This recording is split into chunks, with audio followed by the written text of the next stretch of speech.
when you went back and evaluated the film from Sunday, what did you make of it? Well, not much change, man, as far as, wishing I, had certain throws back. The effort was there, team-wise, offensively. I'm not the kind of the judge of who did what and what did who, but from my vantage point, the defense, gave us opportunities, so they played well. We just got to be better. We're coming around, and it's early, and I'm sticking to it, man. Anytime, for us, our fans, man, it was extremely loud sometimes, and we just got to get that edge back, and it starts offensively. Anytime, the momentum's high, that's what people cheer for, and that's what we got to keep it at. Cam, you talked about the benefits of being vegan and fighting inflammation, things like that. Have you noticed this short week being better maybe than short weeks in the past in terms of your body bouncing back? But it just depends on which pass. So my last year passed, and a couple of years passed, but the fountain of youth. But everything's good, man. I'm getting tired of being hurt, man. I hate being hurt. But outside of that, the veganism and eating plant-based is life changer for me. And then, on top of other things, but a lot of treatment and support cast members that help my body recover at a rapid rate. Well, last week you were saying you were taking what they gave in terms of the deep ball. Are you still looking forward to having an opportunity to throw some deep ones maybe on Thursday? I just want to win. I don't care. I just want to win in the worst way. Straight up. I don't care if I throw a ball at all. If handing the ball off to C-Mac or whoever, I just want to win, man. Do you feel like that deep ball is within you though right now? Of course. But if it's going to hinder us from winning, I don't want to throw it. But if it's going to make us win,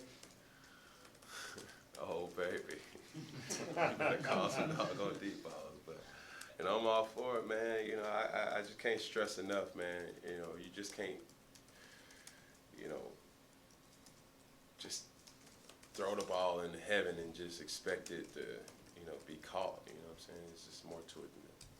Cam, Gerald McCoy, who incidentally said that you were a better vegan than he's a vegan. But what do you remember about game planning for him? Or if you want to take the vegan quote first, that's fine. I called him cheater, man. That's why I called him cheater. Couple times I called him cheater. I was like, hold up, wait. Hold on, I done did our homework. Them chocolate chip cookies, homeboy. What? Yeah. But like when he was obviously all those years at Tampa, do you remember like midweek preparations? Of course. Of course. What specifically? He was the post for that defense. You know what I'm saying? If we knew certain players on certain teams, if you can kind of nuke them, then it's hard for certain teams to kind of go.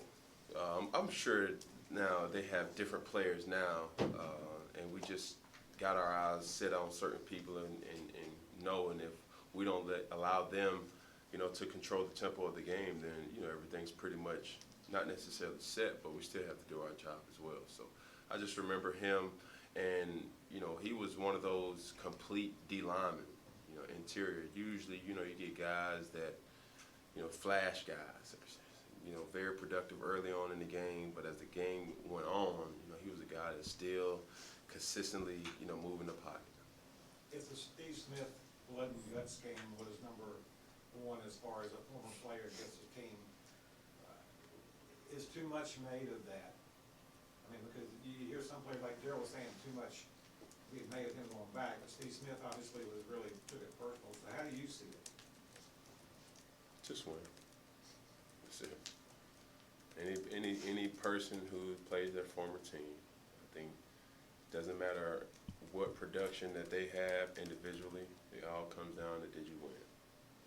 Simple and plain. Cam, I know on Sunday you said when asked about the deep ball, you just want to win. Today, same thing. But as a guy that plays your position, like quarterback, does it get irksome that people are even asking Yeah. if you can do it? Because you're only asking me because of my shoulder. How about this? You talk to the defensive coordinator for Tampa and don't think I can throw the ball over 20 yards and see how far that gets you. How about that? Yeah, last week you called Christian your easy button, your fallback, your... Did I lie? No. Is there a new name after a performance? He's making performances of 200-plus total yards kind of the norm now. Is there, I mean, when you see a performance like that, where do you... I knew it. I stayed just as I'm reviewing plays and I'm turning the plays, H this, and H that, and if you don't know, he's the H. So we like certain things. I'm like, man, I think Coach got C-Mac up for fantasy this week. I think he picked C-Mac for fantasy. I think that's what it is. Doggone Norm done picked C-Mac for fantasy, man. I should have went over and seen who he was drafting in his league. You know, that's probably why we ain't doing no deep passes, right? Because he didn't pick me for his quarterback. Now it's all making sense. Golly, I gotta ask Miss Nancy about that. Miss Nancy, I don't think she can lie to me. She's so sweet. I'm gonna ask her, see if he picked me up for fantasy.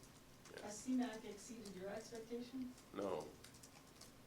Honest to God, I asked him when he first got here, I just like picking certain people's brains and asking questions as if what was your best team that you've been on? Like, what's your best, what are you expecting from yourself? And it could be a conversation, ice tub, cold tub, being regular treatment side by side, from different, whatever. We could be walking out to the meeting room, practice.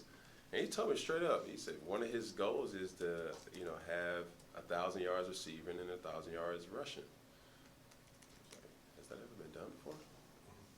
Twice. Marshall. And Roger Craig. Roger Craig, yeah, those two. Well, I think C-Mac's going to be the third one. And, he's a person, I don't think he could just stop at 1,000. He wants like 1,500 apiece. Has that been done before?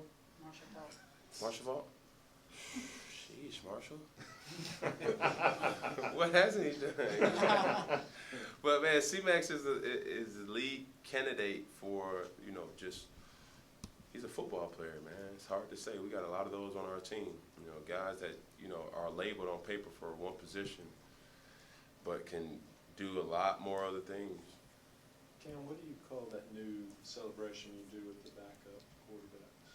It's a lot of enthusiastic motions that, it's hard to describe until you actually see it, and it just makes you feel good, you know what I'm saying? So that's Couple pay more attention. minutes, guys. As a leader of the team, we saw DJ Moore have a fumble last week. Did you go to say anything to him just to make sure he stays on track? Or how did you handle that with him? Yeah, but a lot of people are different. I don't. Me and DJ have a good relationship, and for him, man, he knows what he has to do. It's like asking me, what do you got to do different? Complete passes. You ask him, he knows he got to protect the football. So we're not stupid. We're not oblivious to our mistakes. So and I hate to be one of those, just I want people to see me say something to him type of guy. It's weak, to be honest. But, for him, it's many different ways to lead. And obviously, for you to receive what somebody's, giving you as well. So, we've had our discussions. He's had certain discussions with other people, and he understands the value of, what that oval-shaped pigskin is worth in his hands when it's in his hands. Cam, I don't know if we asked you about Christian and the Wildcat last week. How would you critique his play action or his play fake? And then is you progression from that package? Well, listen, look, a light bulb just went off in my eyes, in my mind right now. Wondering why Coach kept calling them Wildcat plays. I'm about to go check Coach right now. Like, he was like, well, I could have scored, really, if he would have just regularly, without the Wildcat addition. He just didn't want me to score. Coach be holding me back. Doggone Norval, boy. Just wait.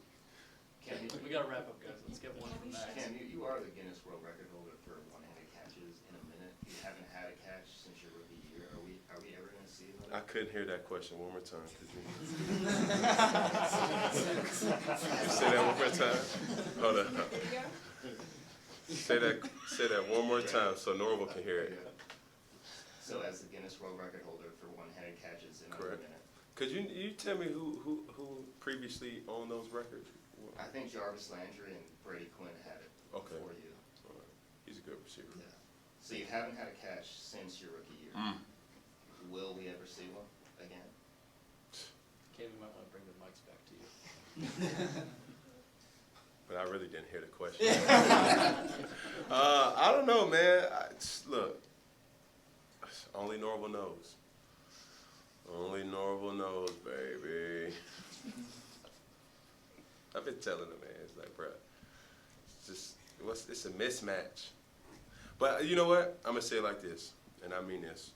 I think I got my hands full playing quarterback, right?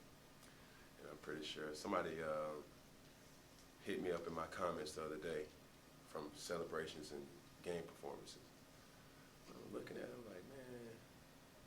First off, I'm not gonna get into it, but I got my hands full. I need to be a better quarterback for this team, and hopefully, after I kind of fill the voids and unrush the rustiness, I can get a bone, a throw every now and then.